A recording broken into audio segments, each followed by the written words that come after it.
जिन्हें चार्ट नहीं आता उनके लिए क्या कोई और स्ट्रैटेजी होनी चाहिए गोल्ड ट्रेड करने के लिए?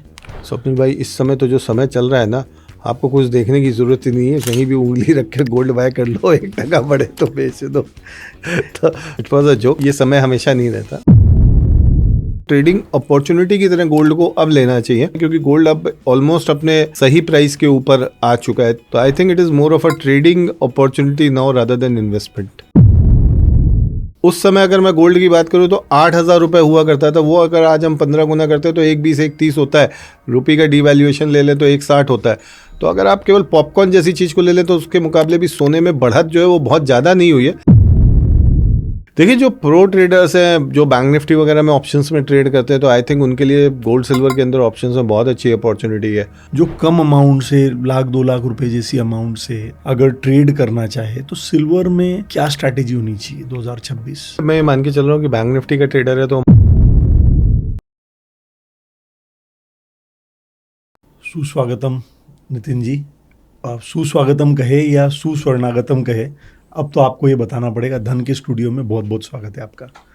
धन्यवाद स्वप्निल भाई। देखिए, सुस्वर्णागतम ही कहना चाहिए, क्योंकि स्वर्ण को जो है लक्ष्मी जी का रूप माना गया है, और हम लोग पिछले 2 साल से बड़े सौभाग्यशाली रहे हैं कि स्वर्ण के माध्यम से जो हमारे स्वर्ण के निवेशक हैं उन पे माता लक्ष्मी की विशेष कृपा रही है, और माता के आशीर्वाद से सबने बहुत अच्छा पैसा बनाया है। और केवल इस साल की बात करें तो इस साल में चांदी लगभग 40 से 50% बढ़ चुकी है। सोना जो है वो भी 1,30 1,35 के लेवल पे था, और 1,30 से आज वो 1,65 के लेवल पे आ चुका है। तो बहुत अच्छा पैसा बन रहा है। तो सुस्वर्णागतम ही हम 2026 की थीम रखना चाहेंगे, और हम चाहेंगे इसी तरह हमारे जो निवेशक हैं उनका पैसा जो है वो कनक में बनता रहे। जी बिल्कुल, आपने कहा तो सही है। अब इस साल की बात कर रहे हैं, लेकिन इस साल में तो अभी पूरा मतलब 1 महीना का ही समय गया है और 40% का रिटर्न्स है। तो अब क्या बदल गया है ट्रेडर्स के लिए, वो देखना काफ़ी ज़रूरी है। पहले जब ट्रेडर्स ट्रेड किया करते थे, ज्वेलरी बिजनेस किया करते थे, या माताएं बहनें जब गोल्ड लिया करती थी, तब वाले दामों में, तब वाले समय में बहुत अंतर है। तो क्या बदला है और क्या बदलाव आने चाहिए? स्वप्निल भाई, मुझे लगता है कि बदलाव जो है वो हमारी सोच में जो सोने को लेके उसको आना चाहिए। अब कोई भी चीज़ अगर मान लीजिए उसकी कीमत जो है वो दबी रहे, और वो दबी रहने के बाद एकदम से मान लीजिए अपनी करेक्ट वर्जन की तरफ जब आना शुरू होती है, तो हमें लगता है कि यार ये इसका व्यवहार जो है वो एकदम से परिवर्तित हो गया है। अब मुझे याद है जब मैंने करियर शुरू किया था तब हमारे लिए 300 रुपये की शर्ट बहुत महंगी शर्ट हुआ करती थी। हमें लगता था यार 300 रुपये की शर्ट जो है अगर पहन ली तो बहुत बड़ी बात हो गई, 20 रुपये की पिक्चर देख ली तो बहुत बड़ी बात हो गई। आज हम 250 रुपये के पॉपकॉर्न एक पिक्चर देखने जाते हैं तो खा लेते हैं। यानी हमारे एक्सपेंसेस जो है वो 15 गुना जो है वो केवल एक पिक्चर के पॉपकॉर्न में बढ़ चुके हैं। तो उस समय अगर मैं गोल्ड की बात करूं तो 8,000 रुपये हुआ करता था, वो अगर आज हम 15 गुना करते हैं तो 1,20 1,30 होता है। रुपये का डिवैल्यूएशन ले लें तो 1,60 होता है। तो अगर आप केवल पॉपकॉर्न जैसी चीज़ को ले लें तो उसके मुकाबले भी सोने में बढ़त जो है वो बहुत ज़्यादा नहीं हुई है।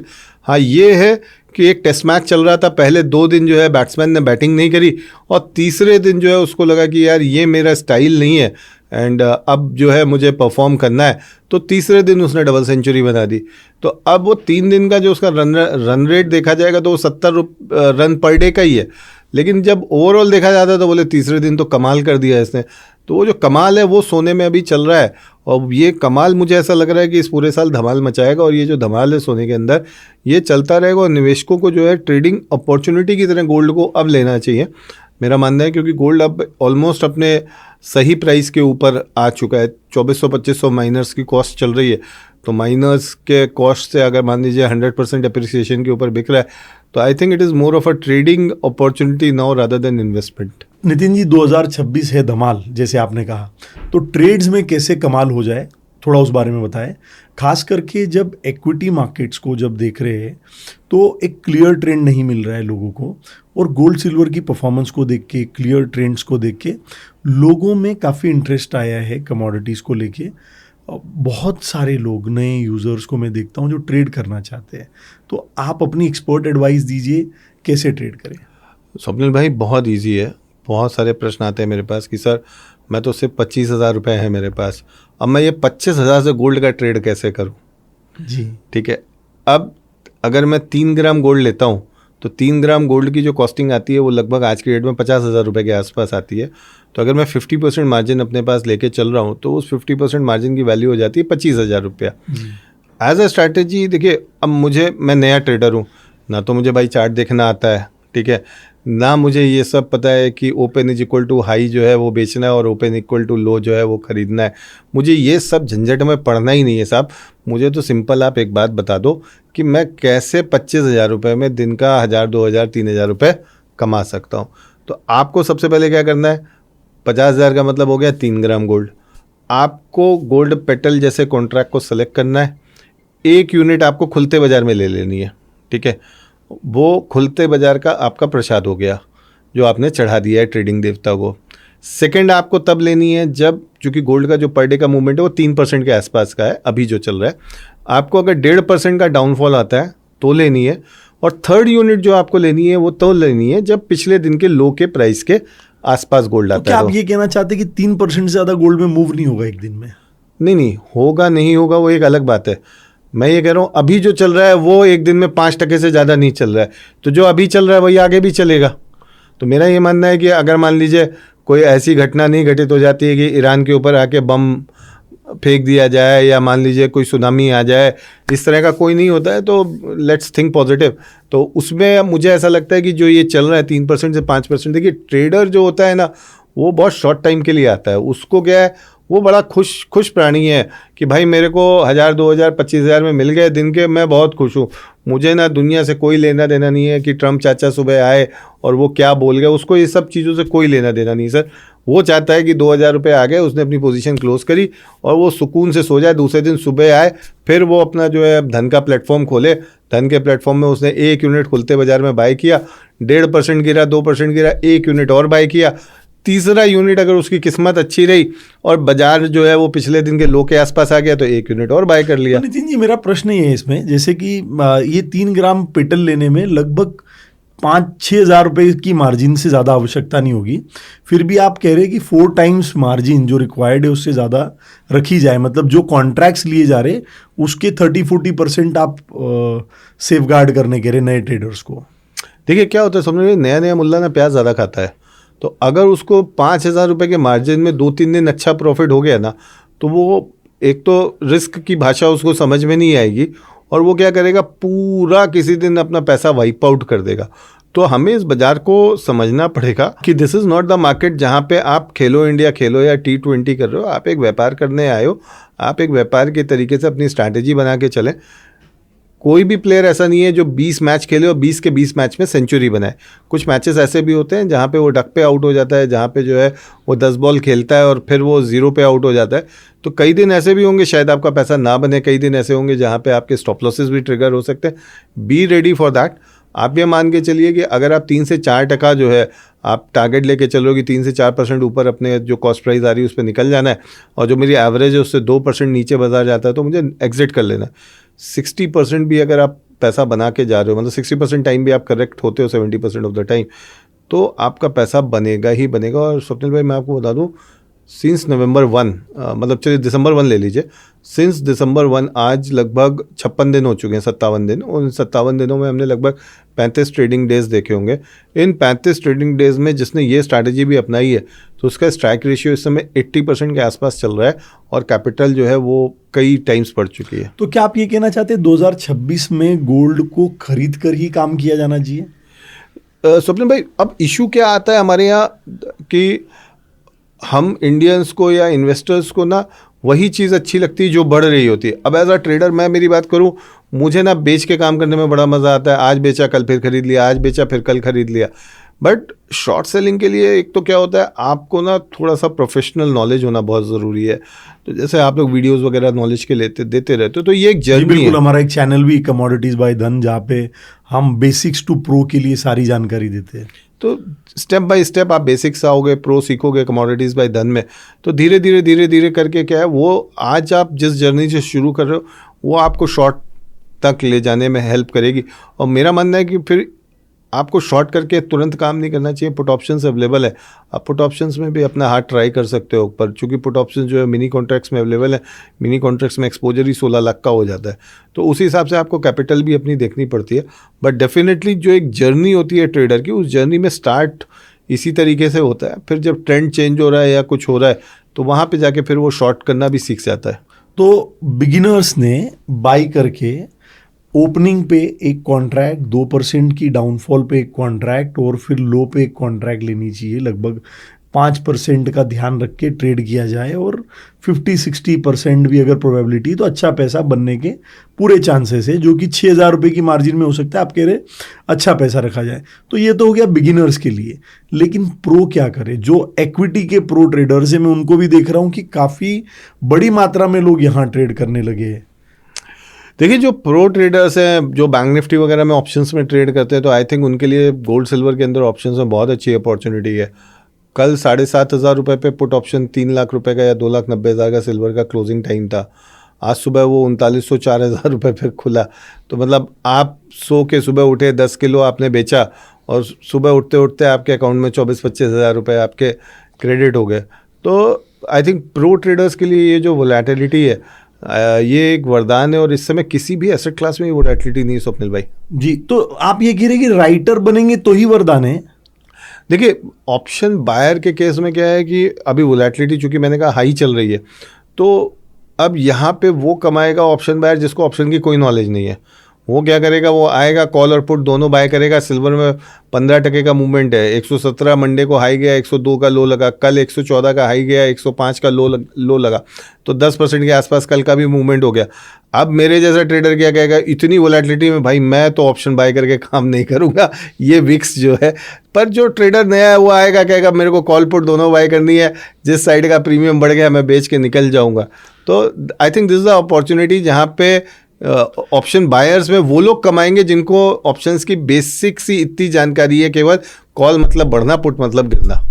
अच्छा, तो इसमें एक चीज़ मैं आपसे ज़रूर कहना चाहूँगा, ये बात तो आपने सही कही कि प्रो ट्रेडर्स इसलिए भी लाइक करते हैं क्योंकि 3:30 के बाद लाइफ आफ्टर 3:30 है उनके लिए, क्योंकि शाम में आराम से डिनर के बाद भी वो ट्रेड एनालाइज कर रहे होते हैं और अपने ट्रेड्स को एग्जीक्यूट करते हैं, सुबह उससे एग्जिट्स मतलब ले रहे होते हैं। इसमें एक और चीज़ मैं पूछना चाहूँगा, जैसे आपने अभी आप स्क्रीन पर भी देख ही रहे हैं कि जो प्राइजेज आ रहे हैं इस वक्त, अगर आप गोल्ड पेटल में, वैसे तो काफ़ी वैरायटी ऑफ कॉन्ट्रैक्ट्स है, तो लेकिन मैं गोल्ड पेटल, गोल्ड 10 और गोल्ड मिनी और गोल्ड के स्क्रीन्स आपके सामने लगा रहा हूँ, आप देखिए इनमें जो डिफरेंसेस है हर मंथ के कॉन्ट्रैक्ट्स में, इसका क्या कारण है और क्या इसमें कोई अपॉर्चुनिटी बन के आती है? स्वप्निल भाई, हमने देखा है बॉम्बे के अंदर कि अगर हमें कोई छोटा मोटा सामान लेना है घर का, तो लोग बगल में जनरल स्टोर से ले लेते हैं, ठीक है। और अगर उनको पूरे महीने का राशन लेना है, या मान लीजिए उनको कोई फंक्शन है घर पे और सामान ज़्यादा लेना है, तो वो भुलेश्वर या APMC वाशी चले जाते हैं। अब वही MDH का मसाला है, वही MDH का मसाला APMC वाशी में एक रेट पे है, भुलेश्वर में एक रेट पे है, और घर के बगल के जनरल स्टोर में एक दूसरा रेट होता है। उसका फ़र्क क्या आता है? एक तो क्वांटिटी का फ़र्क आता है कि जब आप बड़ी क्वांटिटी लेते हो तो आपके रेट अलग लगते हैं, जब आप छोटी क्वांटिटी लेते हो तो आपके रेट अलग लगते हैं। अब पेटल है 1 ग्राम का कॉन्ट्रैक्ट, तो पहली बात तो आप जब 1 किलो के कॉन्ट्रैक्ट में से, 1 किलो के बार में से आप जब 1 ग्राम का कॉइन बनाते हो तो वेस्टेज भी होती है थोड़ी सी। मतलब it is not something like कि मैं 1000 ग्राम का ब्रिक लेके बैठूं और उससे 1000 1 ग्राम के कॉइन निकल जाएंगे, ऐसा नहीं होगा, कुछ वेस्टेज लगती है। तो वो वेस्टेज जो होती है, या लेबर जिसको हम बोलते हैं, वो लेबर की वजह से कॉस्ट जो है वो थोड़ी सी ऊपर हो जाती है। और दूसरा ये होता है कि जो क्वांटिटी है उसका फ़र्क आता है। तीसरा क्या होता है सर, कि रिटेल पार्टिसिपेशन हमेशा से देखा गया है कि वो छोटे कॉन्ट्रैक्ट्स में ज़्यादा होता है। तो जब रिटेल पार्टिसिपेशन छोटे कॉन्ट्रैक्ट में ज़्यादा हो रहा है, तेज़ी चल रही है, सबको बाय करना है, तो अगर 5,000 लोगों की फोर्स आई और उसने 1 ग्राम के कॉन्ट्रैक्ट को अटैक किया, तो वहाँ पे एक आर्बिट्रेज अपॉर्चुनिटी आ जाती है। तो हमारे जैसे ट्रेडर क्या करेंगे, 1 किलो गोल्ड जो है वो उनको बाय करेंगे और पेटल में से 1-1 ग्राम उनको बेचते रहेंगे। तो दिस इज द आर्बिट्रेजर अपॉर्चुनिटी, और आर्बिट्रेजर का जो प्रॉफिट होता है वही स्पेक्यूलेटर का लॉस बन जाता है। तो बेसिकली ये जो स्पेक्यूलेटिव एक्टिविटीज़ जब आपकी बढ़ती है तो उस केस में हमने देखा है जो मिनी कॉन्ट्रैक्ट्स होते हैं, मिनी का मतलब केवल गोल्ड मिनी की बात नहीं करूँ, छोटे कॉन्ट्रैक्ट्स जो होते हैं उनके प्राइजेज हमेशा हाई हो जाते हैं। जैसे आपने बताया 2026 में गोल्ड की ट्रेडिंग स्ट्रैटेजीज पे हम बात कर रहे हैं, प्रो ट्रेडर्स की हम बात कर रहे थे। तो प्रो में मैं एक और क्वेश्चन आपसे पूछना चाहूँगा, खास करके जब कोई इक्विटी का ट्रेडर देख रहा होता है तो निफ्टी के जो 3 महीने के कॉन्ट्रैक्ट्स देखे जाएंगे तो उनमें उतने डिफरेंसेस नहीं होते जितने गोल्ड के कॉन्ट्रैक्ट में होते हैं। मैं कोई एक एग्जांपल लेता हूं, जैसे हम गोल्ड मिनी का एग्जांपल ले ले या गोल्ड पेटल का एग्जांपल ले ले, तो ये जो कॉन्ट्रैक्ट्स आप इस वक्त स्क्रीन पे देख रहे हैं, इनमें इतने जो डिफरेंसेस है, इसका क्या कारण है? देखिए, these are backed by the physical delivery. आप जितने भी कॉन्ट्रैक्ट्स ले लें, they all are backed by a physical delivery. So is there any scope of trading opportunity for trader? बिल्कुल बिल्कुल ट्रेडिंग अपॉर्चुनिटी है। देखिए, गोल्ड से अगर आप गोल्ड मिनी बनाते हो तो एक कॉस्ट आती है, तो हमेशा गोल्ड मिनी जो है वो गोल्ड से ऊपर होना चाहिए। आप सपोज मान लीजिए किसी भी पॉइंट पे गोल्ड मिनी जो है 300-400 रुपये ऊपर हो जाए या 300-400 रुपये डिस्काउंट में हो जाए, तो आप बड़ा वाला गोल्ड बाय करके गोल्ड मिनी को बेच सकते हैं। ये डिफरेंस जो है बाद में बराबर हो जाता है। फिर आप गोल्ड पेटल में देख सकते हैं, गोल्ड पेटल और gold guinea are perfect example, दोनों 8 ग्राम की क्वांटिटी में ही सेटल होते हैं। तो अगर गोल्ड पेटल मल्टीप्लाई बाय 8 और गोल्ड गिनी के प्राइस में कोई डिफरेंस आ रहा है तो उस पर आप स्प्रेड की अपॉर्चुनिटी का फायदा उठा सकते हैं। तो आप ये कह रहे हैं कि गोल्ड पेटल को गोल्ड गिनी के साथ स्प्रेड में बनाना चाहिए और गोल्ड मिनी को गोल्ड 100 के गोल्ड 1 kg के साथ बनाना चाहिए। अच्छा, तो इसमें क्या डिफरेंस पे ट्रेडर एंटर कर सकते? देखिए, कोई भी डिफरेंस अगर 0.25% से ज़्यादा हो रहा है तो बिल्कुल एंटर कर देना चाहिए, उसमें फिर दिमाग लगाने की जरूरत नहीं। It's a no brainer thing. तो ये सेटल 0.25 पे हो जाएगा? ये सारे सेटल जो हैं ये सब अहमदाबाद के स्पॉट प्राइस के ऊपर होते हैं, बाकी लेबर का ऊपर नीचे होता है। तो by the time of expiry physical traders इसके अंदर एंटर कर जाते हैं और फिजिकल ट्रेडर्स के एंटर करते ही आपका ये भाव बराबर हो जाता है। अब लाइव अपॉर्चुनिटी ले लेते हैं, गोल्ड के 2 बड़े कॉन्ट्रैक्ट्स में आज 10,500 रुपये का डिफरेंस चल रहा है। जी जी, ये 1 किलो पे 10 लाख का डिफरेंस हो गया। अब दिक्कत ये है कि बायर जो है, मान लीजिए कोई रामलाल है और उसको अपने कॉन्ट्रैक्ट का रोल ओवर करना है रामलाल को, तो वो कैसे करेगा? तो सिंपल है भाई कि अब यहाँ पे उसको 1 किलो का तो उसने रोल ओवर कर लिया अप्रैल में। अब अप्रैल और जून का मैं जब स्प्रेड प्रीमियम देखता हूँ तो 8,500 रुपये चल रहा है, जो कि नहीं चलना चाहिए। तो अब मुझे यहाँ से जब फरवरी का मैंने 1 लॉट जो बाय कर रखा था वो मैं सेल करूँगा, अप्रैल के मैं 2 लॉट बाय करूँगा और जून का 1 कॉन्ट्रैक्ट सेल करूँगा। तो अप्रैल और जून के कॉन्ट्रैक्ट का जो स्प्रेड है वो धीरे धीरे कम होगा। तो जब वो कम होगा तो मैंने इधर जो स्प्रेड दिया था उधर से मेरा कुछ पैसा निकल आएगा। देखिए, अब मैं मल्टीपल लेग्स की बात कर रहा हूँ तो आपके चेहरे पे भी थोड़ी मुस्कान आ रही है। जी बिल्कुल, सेफ्टी जो है ट्रेड्स में मिलती है, यूजर्स को मज़ा आता है, मार्जिन के बेनिफिट्स मिल रहे होते हैं, लगभग आधे हो जाते हैं मार्जिन्स। तो ये परंतु आप ये कह रहे हैं कि 1 kg में ये ट्रेड संभव है, 100 ग्राम में नहीं है? नहीं, 100 ग्राम में भी अगर आप देखें 4,500 रुपये का डिफरेंस चल रहा है जी। तो 4,500 रुपये के डिफरेंस पे अगर आप रोल ओवर कर रहे हो तो सेम थिंग आप ये कर सकते हो कि फेब टू मार्च आपने रोल ओवर किया। अब 1 लॉट तो आपकी रोल ओवर होगी, मार्च में आप 1 लॉट बाय कर लीजिए और अप्रैल में आप 1 लॉट सेल कर दीजिए। तो जैसे जैसे ये स्प्रेड जो है कॉमन, देखिए ये जो स्प्रेड है ये बता रहा है कि पैनिक बहुत है मार्केट में।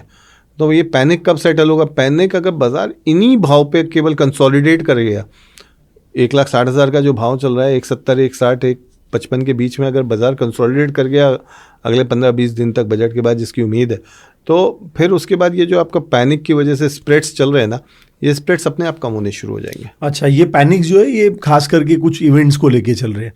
तो बात हमने गोल्ड की काफ़ी करी, जिन्हें चार्ट नहीं आता उनके लिए क्या कोई और स्ट्रैटेजी होनी चाहिए गोल्ड ट्रेड करने के लिए? स्वप्निल भाई, इस समय तो जो समय चल रहा है ना, आपको कुछ देखने की ज़रूरत ही नहीं है, कहीं भी उंगली रख के गोल्ड बाय कर लो, 1 टका बढ़े तो बेच दो। तो इट वॉज अ जोक।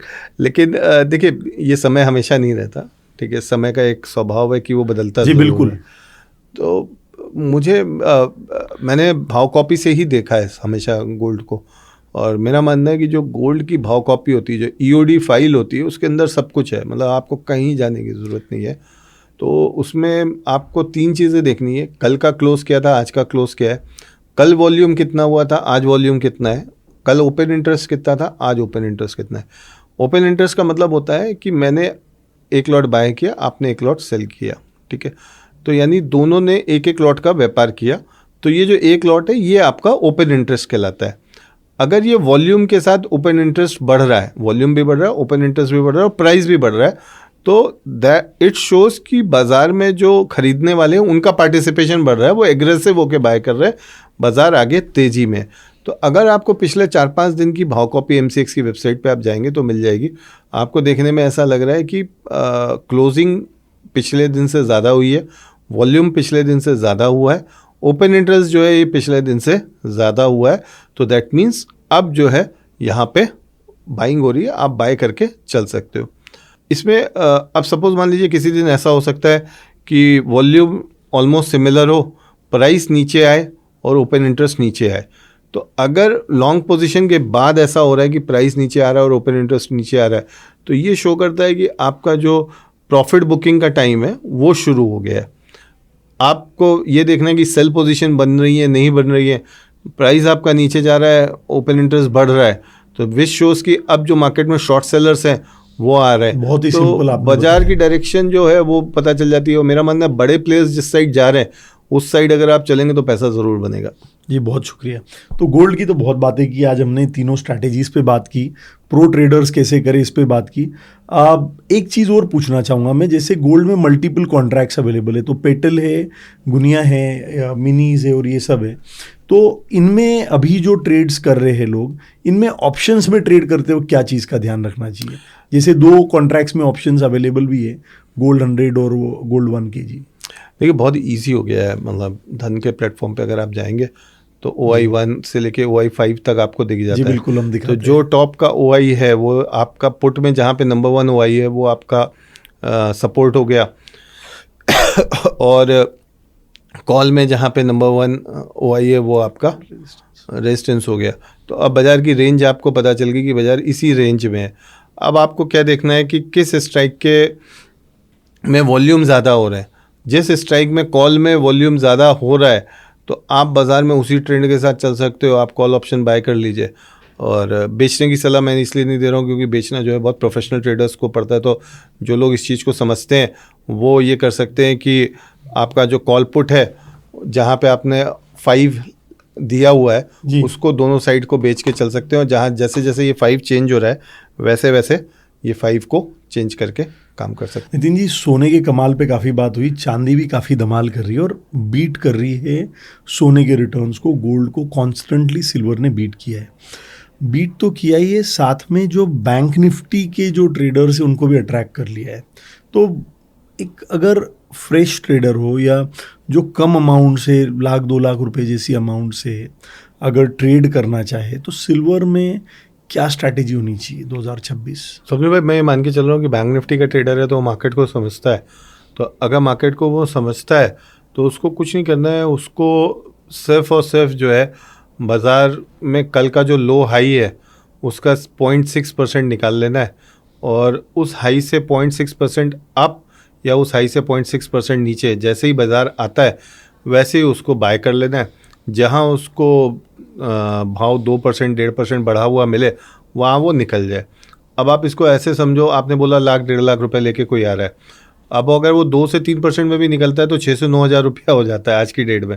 तो मतलब पर डे मेरे को अगर 5-6 हज़ार रुपये मिल रहा है तो जिसको मतलब मैं हमेशा हमारे यहाँ बोलता हूँ कि we are here to create आत्मनिर्भर ट्रेडर, तो वो एक आत्मनिर्भर ट्रेडर की जर्नी उसकी वहाँ शुरू हो जाती है।